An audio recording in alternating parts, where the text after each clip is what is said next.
मैं coming sir. ये उत्कर्ष आओ आज कैसे ऑनलाइन आ गए भाई? बैठो। सर वो टर्म 2 का एग्ज़ाम है, इम्पोर्टेंट चीज़ें बता दो। तो ऑफलाइन क्यों आना चाहे थे आज? बहुत देर से सर वो रिक्वेस्ट ऑनलाइन करे थे में। ऑनलाइन पढ़ा दो ऑनलाइन पढ़ा दो। क्यों आना चाहते हैं ऑनलाइन, मतलब ऑफलाइन क्यों आना चाहते हैं? सर ऑनलाइन में समझ तो आता नहीं है, कभी नेट इश्यू हो जाता है, कभी कुछ। अच्छा, मैं शूट कर रहा हूँ, कोई दिक्कत तो नहीं है? नहीं। रिकॉर्डिंग असल में मैं अपनी कर रहा था तो कैमरा चल ही रहा है अभी, ठीक है। हाँ, कोई अच्छा उत्कर्ष, आप 11th क्लास में हो? यस तो सर। हाई कर दो एक बार सब बच्चों को। कैमरा देख रहे हो लगा हुआ है? तो उत्कर्ष यहाँ पर आया है इम्पोर्टेंट, इसका टर्म 2 का पेपर है, तो मुझे लगा कि मैं इसको यहीं बुला लेता हूँ। ये कॉपी रिक्वेस्ट कर रहा था कि सर मुझे टर्म 2 के इम्पोर्टेंट बता दो, थोड़ा आगे हो जाइए आप। तो उत्कर्ष, मैं अभी इसको रिकॉर्ड करूँगा। ये मुझे बुक दे दीजिए आप अपनी। ये मेरे पास आपकी बुक है 11th की टर्म 2 की। इसमें मैं आपको चैप्टर वाइज इंपॉर्टेंट टॉपिक बताता जाऊँगा, आप लिखते चले जाना। कॉपी खोल लो अपनी। कॉपी खोल ली? Yes sir. चलिए फटाफट करते हैं।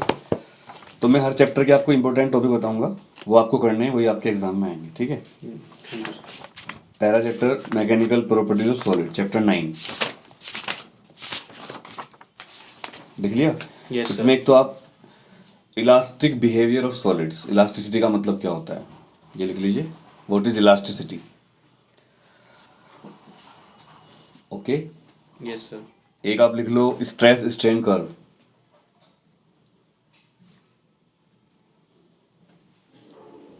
एक हुक्स लॉ।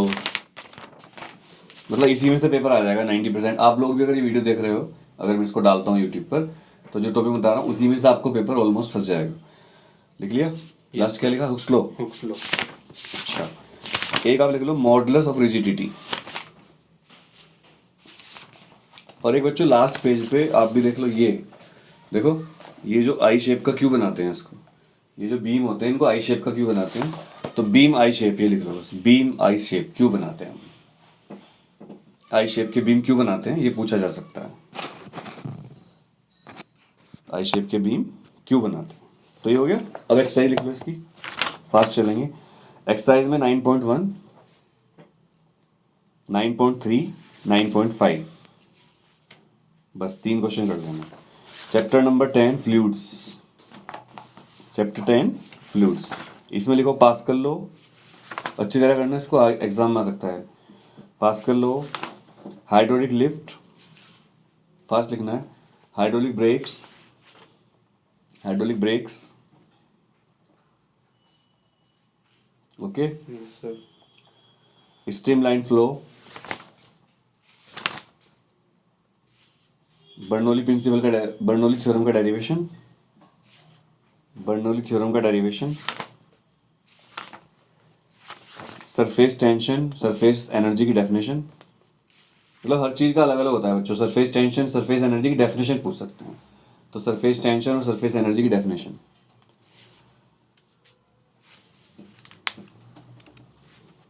ठीक है। Yes sir. Angle of contact. अच्छा, एक ध्यान रखना, एंगल ऑफ कॉन्टैक्ट अगर एक्यूट हुआ किसी लिक्विड का कंटेनर के साथ तो भिगोएगा उसको, और ऑब्ट्यूज हुआ तो नहीं भिगोएगा। असेंट फॉर्मूले का डेरिवेशन, असेंट फॉर्मूले का डेरिवेशन। और एक last Stokes law. Stokes law theory है, फॉर्मूला याद रखना 6 pi R eta V, F is equal to 6 pi R eta V, पढ़ा है आपको। एक्सरसाइज में कौन से क्वेश्चन करोगे वो लिख लो, जो इंपॉर्टेंट क्वेश्चन एक्सरसाइज के चैप्टर 10 के। 10.5, बस एक क्वेश्चन। और हाँ, एक 10.19। तो 20 सवाल में से 2 क्वेश्चन दे रहा हूँ, 10.19 तो 2 सवाल दिए 20 में से, ठीक है ना। समझ सकते हो आप कितना इजी है इसके लिए। कर लेगा ना? Yes sir. ये इतना भी नहीं होने का? नहीं कर लूँगा। डर तो लग रहा होगा थोड़ा और। अच्छा, अब ऑफलाइन पेपर होंगे बता दिया स्कूल ने? हाँ। तो अभी तक तो आप ऑनलाइन थे यस सर। काफ़ी टाइम से, तो अभी ऑफलाइन में कोई डर लग रहा है? सच बताना, हाँ लग तो रहा है सर। कैसा फील हो रहा है? यहाँ जाओ, आगे यहाँ जाओ, इस जगह कुर्सी अंदर कर लो पूरी, और अंदर कर लो, टांगे अंदर घुसा लो अपनी। हाँ, डर लग रहा है? Yes sir. उधर को देख के बोलो डर लग रहा है। हाँ डर लग रहा है। ऑल द बेस्ट लिख देना इसको। Chapter 11 thermal properties of matter. Chapter 11 thermal properties of matter. इसमें इंपॉर्टेंट क्या है, पिछले 10 साल का एक्सपीरियंस से बता रहा हूँ, आप लोग भी। मैं असल में कुछ और रिकॉर्ड कर रहा था, अचानक उत्कर्ष आ गया तो मुझे लगा चलो रिकॉर्ड चलने दो, बंद नहीं करते, परमिशन ले ली हमने इसकी। टेम्परेचर एंड हीट की डेफिनेशन, टेम्परेचर एंड हीट की डेफिनेशन बड़ा साफ लिखते हो और जल्दी लिखते हो, वेरी गुड। राइटिंग अच्छी है बंदे की और बहुत तेज लिखता है। और मैं आपको बता दूं, कोविड के दौरान उत्कर्ष के पापा जी की डेथ हो गई है ना? कोविड, वो उत्कर्ष क्या हुआ था उन्हें, हार्ट अटैक हुआ था या कोविड से ही हुआ है? कोविड मतलब लंग्स डैमेज हो गए थे पूरे, लंग्स डैमेज हो गए थे। तो ऐसे बहुत बच्चे हैं जिनके पापा की या मम्मी की मतलब हुआ है इसमें, तो मुझे तो कोविड हुआ था, मैं फील कर सकता हूँ। सो ही इज़ वेरी ब्रेव और काफ़ी इंटेलिजेंट बच्चा है। मामा जी के पास रहता है यहाँ पर अपने, गाजियाबाद से बेसिकली, और एक बड़े स्कूल में पढ़ता है और मेहनत कर रहा है। मतलब मेहनत करोगे? Yes sir. चलिए, आइडियल गैस इक्वेशन, इसका डेरिवेशन भी कर लेना। Ideal gas equation, thermal expansion. हमारा माइक नहीं है तो हो सकता है आवाज़ थोड़ी आपको ऐसी लगे। थर्मल एक्सपेंशन 3 होते हैं, लीनियर, एरिया और वॉल्यूम। तो alpha is to beta is to gamma कितना होता है? 1:2:3। इसका डेरिवेशन तो नहीं आएगा, मैंने तो करवाया इनको, बट आप रिलेशन याद रखना, alpha is to beta is to gamma is equal to 1:2:3। हो गया? चलो, अल्फा होता है लीनियर एक्सपेंशन कोफिशिएंट, बीटा होता है एरिया एक्सपेंशन कोफिशिएंट और गामा होता है वॉल्यूम एक्सपेंशन कोफिशिएंट। ठीक है? Yes sir. ट्रिपल पॉइंट, ये ट्रिपल पॉइंट आपकी बुक में एक टेबल में दे रखा है, पेज नंबर 283। पेज नंबर 283 लिख लो, ये टेबल देख लो, दिख रही है आप लोग भी? ये टेबल दिख रही होगी ब्लू कलर की। तो इसमें ट्रिपल पॉइंट क्या होता है उत्कर्ष और आप लोग सब बच्चे, जिस टेम्परेचर पर किसी चीज की तीनों स्टेट एक साथ एग्जिस्ट कर लें, सॉलिड, लिक्विड और गैस, उसको हम क्या बोलते हैं? Triple point. लेटेंट हीट की डेफिनेशन, ये चैप्टर में से डेफिनेशन ज़्यादा आती हैं और कैलोरीमेट्री का न्यूमेरिकल भी आ सकता है, बट डेफिनेशन के चांस ज़्यादा हैं। हीट ट्रांसफर कोर्स में नहीं है, कंडक्शन, कन्वेक्शन, रेडिएशन नहीं करना, लिख दो कंडक्शन, कन्वेक्शन, रेडिएशन काटना है, काट दो। न्यूटन्स लॉ ऑफ कूलिंग जरूर पढ़ लेना। ये लॉ कहता है किसी चीज़ के ठंडे होने का रेट उसके और एटमॉस्फेयर के टेम्परेचर के डिफरेंस के प्रोपोर्शनल होता है, उसके और एटमॉस्फेयर के टेम्परेचर के डिफरेंस के प्रोपोर्शनल होता है। एक मिनट, मम्मी कॉल आ रही है, बात करूँ? हेलो, हाँ मम्मी, मम्मी मेरी क्लास चल रही, कुछ इंपॉर्टेंट बात है? अभी कॉल करता हूँ आपको थोड़ी देर में, ठीक है? मम्मी का ऑपरेशन हुआ ना? हाँ सर, पता होगा आपको। न्यूटन्स लॉ ऑफ कूलिंग हो गया? चलो, तो ये क्या है न्यूटन लॉ ऑफ कूलिंग? कि आपके ठंडे होने का रेट, जैसे आपकी चाय है, वो आपके और एटमॉस्फेयर के डिफरेंस पे प्रोपोर्शनल होगा। मतलब ये चाय रखी है, ये जितनी ज़्यादा गर्म होगी उतनी तेज ठंडी होगी, क्योंकि इसके टेम्परेचर के और एटमॉस्फेयर के टेम्परेचर में जो डिफरेंस है उसके प्रोपोर्शनल आपका ठंडा होने का रेट होता है। ये न्यूटन ने बताया, ये दे सकता है टीचर आपको। एक्सरसाइज पे आ जाओ। कॉन्फिडेंस आ रहा है? थोड़ा सा आ रहा है। अभी आएगा, हो रहेगा। 11.1, अब तुझे क्वेश्चन करने हैं। आज क्या दिन है? फ्राइडे। फ्राइडे आज, कल भी तुझे बुला सकता हूँ मैं एक्स्ट्रा क्लास के लिए, ऑनलाइन करूँगा। तो भाई कल तक तुझे मैं टारगेट दूंगा, परसों का टारगेट दूंगा, 3 दिन का टारगेट दूंगा। 3 दिन में सारा चैप्टर उठाना है तुझे। एक चैप्टर तुझे करवाना है मुझे लास्ट का, है? Yes sir. चलो लिखो 11.1, 11.3, 11.8। ये क्वेश्चन जे में भी आ चुका है। 11 पॉइंट जे लिख ले इसके नीचे, जे। 11.8 जे में भी आ चुका है। और ये सवाल आपको बहुत टफ लगेंगे, मैं जोर से बोल रहा हूँ क्योंकि माइक नहीं है। ये सवाल आपको मुश्किल लगेंगे पर है नहीं, आसान है। 11.11 बस। और हाँ, 11.22 chapter 12 thermodynamics. Specific heat capacity, definition, ये सारी डेफिनेशन बता रहा हूं मैं। Quasi static process, quasi static process number 2। Isothermal process, adiabatic process, isochoric process, isobaric process, इनकी डेफिनेशन। ठीक है? हीट इंजन कोर्स में नहीं है, रेफ्रिजरेटर कोर्स में नहीं है। तीनों law of thermodynamics, 0th, 1st, 2nd याद रखना है। थर्मोडायनेमिक्स में फर्स्ट लॉ, से स्टार्ट नहीं है, जीरोथ लॉ से स्टार्ट है, जीरोथ फर्स्ट और सेकंड, तो तीनों law of thermodynamics zeroth first second ये लिख ले, वेरी इंपॉर्टेंट। और सेकंड लॉ के दो पार्ट हैं, एक केल्विन प्लांक और एक क्लॉसियस, केल्विन प्लांक और क्लॉसियस। कार्नोट इंजन क्या होता है पूछ सकते हैं बच्चों, कार्नोट इंजन और आप भी उत्कर्ष, कार्नोट इंजन वो होता है जिसकी एफिशिएंसी 100% हो, प्रैक्टिकली ऐसा इंजन नहीं बन सकता जो पूरी की पूरा फ्यूल को वर्क में कन्वर्ट कर दे, तो कार्नोट इंजन लिख लो, कार्नोट इंजन। एक्सरसाइज पे आओ, 12.1, 12.7, 12.10, chapter 13 kinetic theory.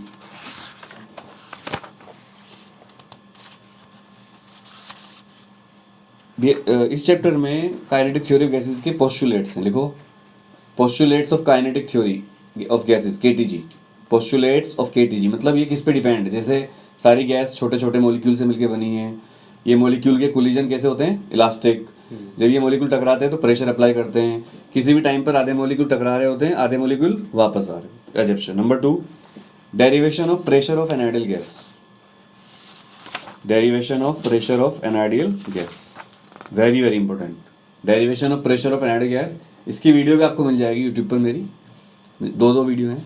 Next, definition of law of equipartition of energy, इसको सिर्फ याद करना है आपको, law of equipartition of energy. Mean free path की डेफिनेशन, ये भी डेफिनेशन है, मीन फ्री पाथ। बस चैप्टर खत्म। एक्सरसाइज पे आओ, 13.3 वेरी इंपॉर्टेंट, 13.9। अब बच्चे सोचेंगे सर आप कैसे बता रहे हो, भाई एक्सपीरियंस हो गया, इतने साल से मैं स्कूल में पढ़ा रहा हूँ, पेपर बनाता हूँ, तो बुक से पता चल जाता है टीचर क्या देते हैं। अब chapter 14 oscillation, simple harmonic motion की definition.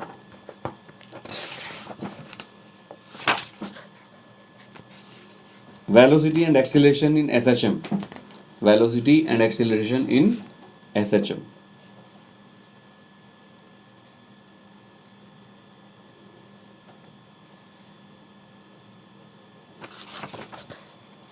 Energy in simple harmonic motion, ये भी करवा दिया मैंने, एनर्जी इन एसएचएम।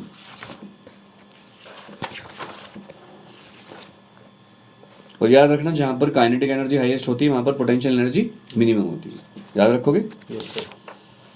चलो, और इसमें सब कटा हुआ है, डैम्पिंग वैम्पिंग। Next, last but not the least, waves. Exercise में से कुछ नहीं है, एक्सरसाइज में इस चैप्टर में कुछ है नहीं, बट मैं बताना नहीं चाहता, आपने बोल दिया तो मैं एक दो क्वेश्चन बता देता हूँ आपको। न्यूमेरिकल आएगा इसमें एक जरूर, ये बात सच है, स्प्रिंग वाला, बट अभी मैं सजेस्ट नहीं कर रहा हूँ, लिख लो आप, क्या पता आपका एकदम तुक्का लग जाए। 14.9 स्प्रिंग वाला क्वेश्चन है, स्प्रिंग के साथ ब्लॉक है।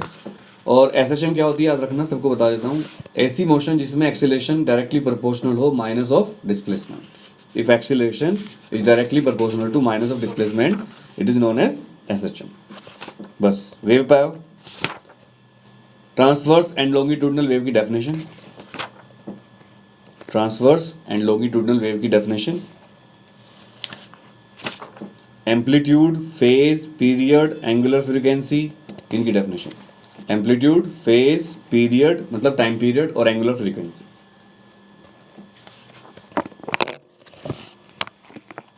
लिख लिया। Speed of a transverse wave का फॉर्मूला इस पर न्यूमेरिकल आ सकता है, स्पीड ऑफ ट्रांसवर्स वेव और स्पीड ऑफ लॉन्गिट्यूडनल वेव, दोनों के फॉर्मूले न्यूमेरिकल। याद रखना है कोई भी वेव हो सबकी स्पीड टेम्परेचर के अंडर रूट के प्रोपोर्शनल होती है।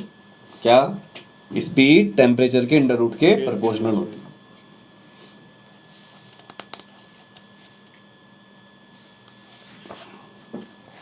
Principle of superposition, very important, principle of superposition, very very important.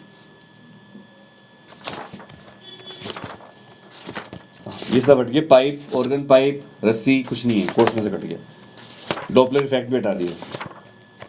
अब लिखो एक्सरसाइज 15.1, 15.4,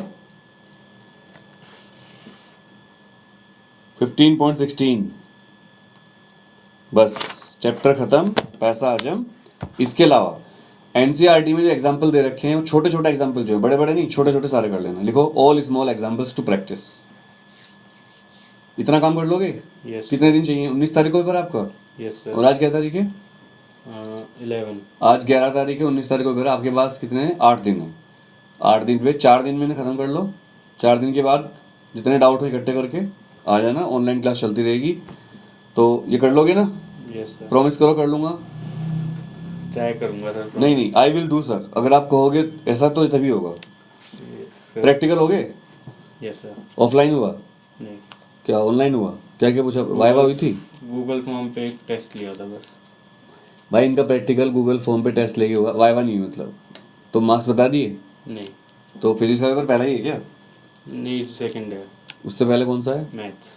ओ, और मैथ्स की तैयारी हो गई? हाँ, ऑलमोस्ट। मैथ्स अच्छा है आपका ज़्यादा है? हाँ, और केमिस्ट्री कब है? केमिस्ट्री फिजिक्स के बाद। और कोई डाउट? 22। इस चैप्टर में सबसे मुश्किल कौन चैप्टर लगता है आपको इन सारे चैप्टर में? अभी मेरा सर वेव और ऑसिलेशन तो हुआ नहीं है। ऑसिलेशन वेव तो चैप्टर लास्ट का वो मैंने पढ़ाया नहीं अभी, Yes. बट ऑसिलेशन में पढ़ा चुका हूँ, तो वो मैं आपको करवा दूंगा। और जो करवाए चैप्टर करवा रखे हैं उनको एक बार रिवाइज कर लेना। इस चैप्टर की मैं एक्स्ट्रा क्लास दूंगा आपको, ठीक है? Yes sir. तो इसको बंद कर देते हैं कैमरे को, बहुत देर होगी चलते हुए से। और ओके बच्चों, इस वीडियो को देखकर आप सारे इंपॉर्टेंट क्वेश्चन कर सकते हो। ऑल द बेस्ट बोल दो सबको। All the best. और आप लोग इसको ऑल द बेस्ट बोल देना। थैंक यू बच्चों।